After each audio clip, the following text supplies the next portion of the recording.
వర్షం వస్తే ఎలాగా, వర్షం పడితే ఎలాగా, మీటింగ్ అంతా ఆగిపోతుందేమో అని భయపడి మీటింగ్లోంచి పక్కకొచ్చి హృదయంలో ఎంతో బాధపడుతూ ఉన్నాను. ప్రభువా, కష్టపడి ఇంత మీటింగ్ పెడితే వర్షం వస్తూ ఉంది, వర్షము చాలా భయంకరంగా మొదలవుతుంది.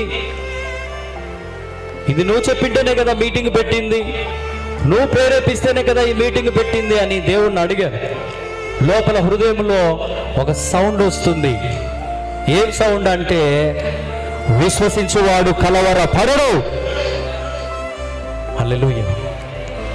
నిజంగా విశ్వాసం ఉంచితే కలవరపడడంట. దేవుడు అన్నాడు, నువ్వు నిజంగా విశ్వాసం ఉంచితే, ఈ మీటింగ్ను జరిగిస్తానని నువ్వు నిజంగా నమ్మితే అది జరుగుతుంది.